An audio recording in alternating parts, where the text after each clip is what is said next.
Və həmçinin sərt qəlbi olan insanlar, onlardan biri əzanı eşidir, iqaməni eşidir, namazı eşidir və bunun üçün hərəkətə gəlmir, məhəl qoymur.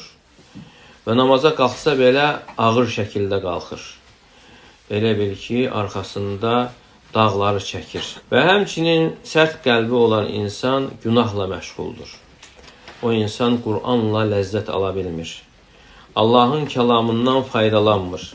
Ayətləri tədəbbür etmir və ayətlərdən ibrət çıxartmır. Qur'anı eşidir, amma istəyir ki, eşitməsin. Və bəzən mahnı eşidir, musiqi eşidir, onunla məşğuldur, filmlər, seriallar və yaxud da telefonundadır, Allah qorusun.